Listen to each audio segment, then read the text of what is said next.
নমস্কাৰ এই মুহূৰ্তত আহি পৰিছে ৰাতিপুৱাৰ কেইবাটাও গুৰুত্বপূৰ্ণ খবৰ। আজি হৈছে 31 ডিচেম্বৰ।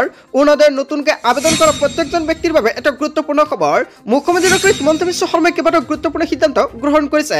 এই মাহৰ 10 তাৰিখে অৰুণোদয় হিতাধিকাৰীৰ একাউণ্টত টকা পাব না নাই, লগতে যদি আপুনি নতুনকৈ আবেদন কৰিছে তেনে ক্ষেত্ৰত আপোনাৰ বাবে কেইবাটাও গুৰুত্বপূৰ্ণ সিদ্ধান্ত গ্ৰহণ কৰিছে মুখ্যমন্ত্ৰীগৰাকীয়ে। আত্মসহায়ক গোটৰ মহিলাৰ একাউণ্টত সোমাব 10,000 কোটি টকা। নতুন বছৰতে মহিলাসকলৰ একাউণ্টত চৰকাৰে প্ৰদান কৰিব এই 10,000 কোটি টকা। লগতে লাখ লাখ ৰেচন কাৰ্ড থকা ব্যক্তিৰ বাবে এটা ভাল খবৰ। 1 তাৰিখৰ পৰা ৰেচনৰ লগতে লাভ কৰিব আপোনাৰ বেংক একাউণ্টত টকা। লগতে কৃষকৰ বাবে এটা ভাল খবৰ। কৃষকক লৈ চৰকাৰে নতুন নিয়ম সলনি কৰিছে। কেইবাটাও ৰাজনৈতিক খবৰৰ লগতে অৰাজনৈতিক খবৰ যুগুত কৰা হৈছে আজিৰ দিনটোত। গোটেই অসম তথা ভাৰতৰ বিভিন্ন প্ৰান্তৰ পৰা যুগুত হৈছে কেইবাটাও ডাঙৰ খবৰ। এনেবোৰ খবৰ নিতৌ পাই থাকিবলৈ চেনেলটি সাবস্ক্ৰাইব কৰি ভিডিওটো এটা লাইক কৰিবলৈ নাপাহৰিব। আজিৰ আমাৰ প্ৰথম খুবেই গুৰুত্বপূৰ্ণ খবৰ হৈছে অসমবাসীৰ বাবে এটা ডাঙৰ খবৰ। আজিৰ পৰা অৰুণোদয় 3.0 আঁচনিত বাদ পৰিব কাৰ কাৰ নাম সম্পূৰ্ণকৈ জানি লওক।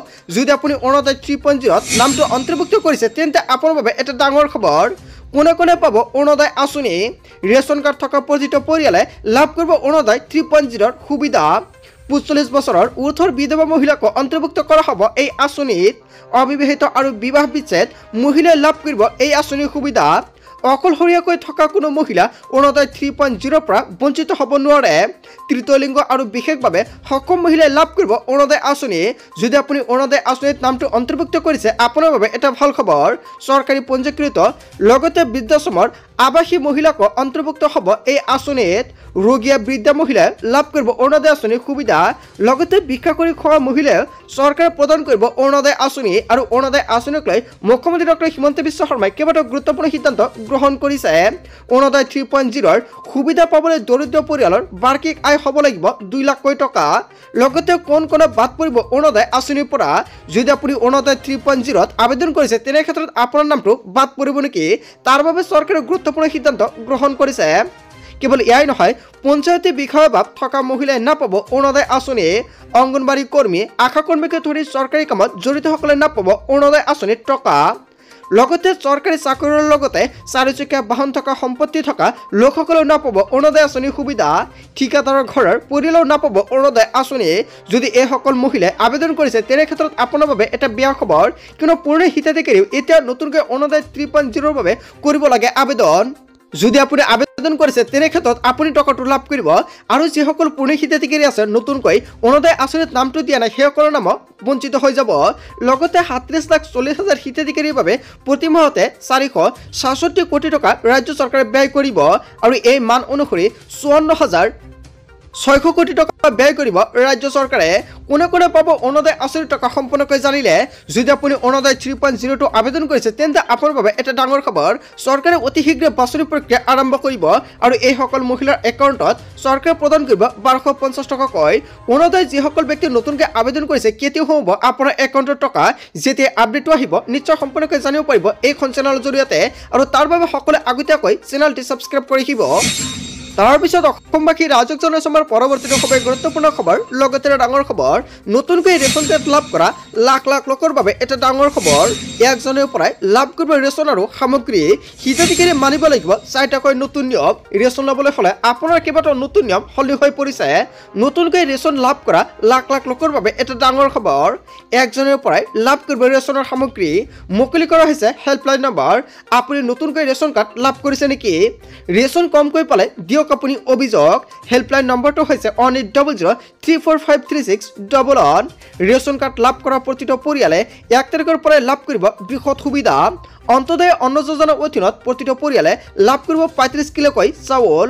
অগ্ৰাধিকাৰপ্ৰাপ্ত পৰিয়ালৰ প্ৰতিগৰাকী সদস্যই লাভ কৰিব 5 কেজিকৈ চাউল। ৰেচন কাৰ্ডৰ হিতাধিকাৰীয়ে মানিব লাগিব নতুন নিয়ম। ৰেচন কাৰ্ড সংগ্ৰহ কৰাৰ সময়ত দিয়ক আপুনি ফিংগাৰপ্ৰিণ্ট। ই-পোষ্ট মেচিনৰ ৰচিদখন ল'ব লাগিব হিতাধিকাৰীসকলে। আৰু ৰচিদখন ল'বলৈ আপুনি নাপাহৰিব। 10 তাৰিখৰ ভিতৰত সংগ্ৰহ কৰক বিনামূলীয়া চাউল। কেৱল এয়াই নহয়, দুৰ্নীতিগ্ৰস্ত ৰেচনৰ দোকানীৰ বিৰুদ্ধে দিয়ক আপুনি অভিযোগ। ৰেচন কাৰ্ড থকা প্ৰত্যেকজন ব্যক্তিৰ বাবে এটা ভাল খবৰ। কেইবাটাও নতুন নিয়ম সলনি হৈ পৰিছে। যদি আপুনি নতুনকৈ ৰেচন কাৰ্ডটো আবেদন কৰিছে এতিয়া আপোনাৰ কাৰ্ডটো পোৱা নাই নিশ্চয় কমেণ্ট কৰি জনাব।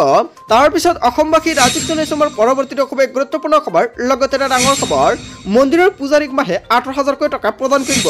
আৰু লগতে মহিলাক মাহে দিব 2,100 কোটি টকা। চৰকাৰে কেইবাটাও গুৰুত্বপূৰ্ণ সিদ্ধান্ত গ্ৰহণ কৰিছে।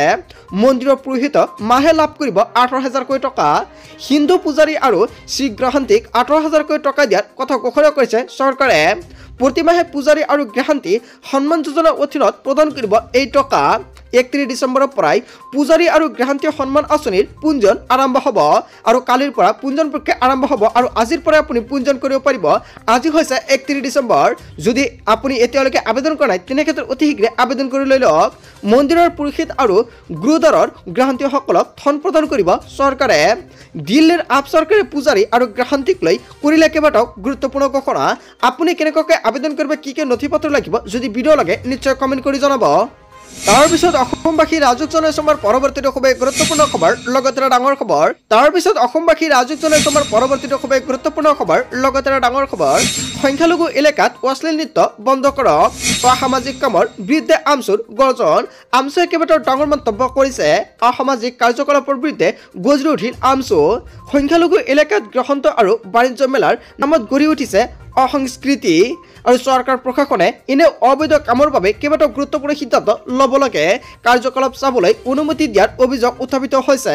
কেৱল এয়াই নহয়, অসামাজিক গান বাজনা, অশ্লীল নৃত্যৰ মঞ্চ মাতাল কৰা কাৰ্যক গৰিহণা আমচুৰ। বৰপেটা জিলাৰ সংখ্যালঘু এলেকাত গঢ়ি উঠা অশ্লীল নৃত্য বন্ধ কৰাৰ দাবী কৰিছে আমচুৱে। অনুমতি প্ৰদান নকৰিলে জিলা আয়ুক্তৰ কাষ চাপিব আমচুৰ প্ৰতিনিধি। প্ৰশাসনে গুৰুত্ব নিদিলে বৰপেটা জিলা আয়ুক্ত কাৰ্যালয় ঘেৰাও কৰাৰ হুংকাৰ প্ৰদান কৰিছে। বিভিন্ন অসামাজিক কাৰ্যকলাপৰ বিৰুদ্ধে সৰব হৈ পৰিছে ৰেজাউল কৰিম চৰকাৰ। হয় বন্ধু বান্ধৱীসকল, ৰেজাউল কৰিম চৰকাৰে যিকেইটা মন্তব্য কৰিছে জনতাই কি ক'ব? যদি জনতাৰ কিবা মন্তব্য কৰিব লগা থাকে আপোনাৰ মন্তব্যটো নিশ্চয় কমেণ্ট বক্সত জনাব। তাৰপিছত অসমবাসী ৰাজুক জনাই চমৰ পৰৱৰ্তীটো খুবেই গুৰুত্বপূৰ্ণ খবৰ, লগতে ডাঙৰ খবৰ। শীঘ্ৰে 10,000 টকা লাভ কৰিব গোটৰ মহিলাই। মুখ্যমন্ত্ৰী উদ্যমিতা মহিলাক লৈ মুখ্যমন্ত্ৰী ডক্টৰ হিমন্ত বিশ্ব শৰ্মাৰ বৃহৎ ঘোষণা। আত্মসহায়ক মহিলাৰ বাবে এটা ভাল খবৰ। গোটৰ মহিলাসকলে শীঘ্ৰে লাভ কৰিব 10,000 টকা। মুখ্যমন্ত্ৰী মহিলা উদ্যমিতা আঁচনিত ধন লাভ কৰিব মহিলাসকলে। শীঘ্ৰে ঘোষণা কৰা হ'ব ধন প্ৰদানৰ দিন। ক্ষিপ্ৰগতিত কৰা হৈছে ভেৰিফিকেশ্যনৰ কাম আৰু ক্ষিপ্ৰগতিত চলা ভেৰিফিকেশ্যন প্ৰক্ৰিয়া প্ৰায় শেষ পৰ্যায়ত। 28 তাৰিখৰ ভিতৰত সম্পন্ন হ'ব ভেৰিফিকেশ্যন আৰু ভেৰিফিকেশ্যনৰ পিছতে গোটৰ মহিলাৰ একাউণ্টত সোমাব 10,000 টকা। মুখ্যমন্ত্ৰী মহিলা উদ্যমিতা আঁচনিক লৈ মুখ্যমন্ত্ৰী ডক্টৰ হিমন্ত বিশ্ব শৰ্মাই কেইবাটাও গুৰুত্বপূৰ্ণ সিদ্ধান্ত গ্ৰহণ কৰা হৈছে। জানুৱাৰী মাহৰ 28 তাৰিখৰ আগতে আপোনাৰ ভেৰিফিকেশ্যনৰ কাম সম্পন্ন হ'ব আৰু ফেব্ৰুৱাৰী 1 তাৰিখত মহিলা গোটৰ একাউণ্টত সোমাই যাব 10,000 টকা। আত্মসহায়ক গোটৰ প্ৰত্যেকজন মহিলাৰ বাবে এটা ভাল খবৰ আৰু মহিলাসকলে অতি শীঘ্ৰেই কৰিব লাগিব DBT NPCI, লগতে বেংক একাউণ্টৰ লগত আধাৰ কাৰ্ড আৰু পান কাৰ্ড লিংক। অন্যথা আপুনি আত্মসহায়ক গোটৰ 10,000 টকা নাপাব। আৰু আত্মসহায়ক গোটৰ ফৰ্মৰ লগত যিখন বেংক একাউণ্ট দিছে আপোনাৰ সেইখন বেংক একাউণ্টৰ লগত লিংক কৰিব লাগিব।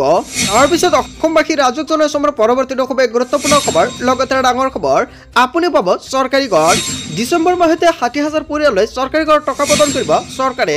এতিয়াই চেক কৰক আপোনাৰ বেংক একাউণ্ট। আজি হৈছে 31 ডিচেম্বৰ। ডিচেম্বৰ মাহৰ শেষৰ ফালে অসমৰ মুখ্যমন্ত্ৰী ডক্টৰ হিমন্ত বিশ্ব শৰ্মাই চৰকাৰী ঘৰৰ প্ৰত্যেকজন হিতাধিকাৰীৰ একাউণ্টত সোমাই দিব চৰকাৰী ঘৰৰ প্ৰথম কিস্তি। আপুনি চৰকাৰী ঘৰৰ টকা পাইছে নে নাই? যদি টকা পোৱা নাই নিশ্চয় কমেণ্ট কৰি জনাব। চলিত মাহতে হাজাৰ হাজাৰ পৰিয়াললৈ চৰকাৰী ঘৰৰ সুবিধা প্ৰদান কৰিব চৰকাৰে।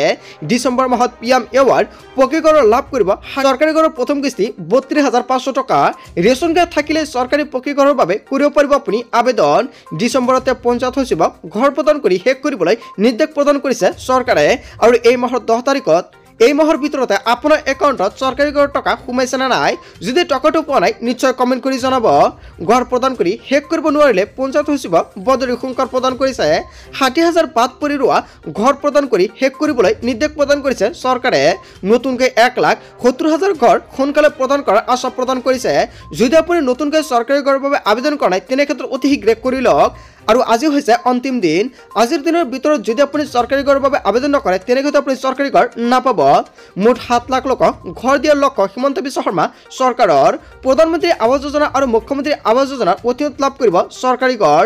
PM এৱাৰ্ড পকী ঘৰক লৈ অসমৰ মুখ্যমন্ত্ৰী ডক্টৰ হিমন্ত বিশ্ব শৰ্মাৰ লগতে মন্ত্ৰী ৰঞ্জিত কুমাৰ দাসে কেইবাটাও গুৰুত্বপূৰ্ণ সিদ্ধান্ত গ্ৰহণ কৰিছে। বন্ধু বান্ধৱীসকল, গোটেই অসম তথা ভাৰতৰ বিভিন্ন প্ৰান্তৰ পৰা যুগুত হৈছে কেইবাটাও ডাঙৰ খবৰ।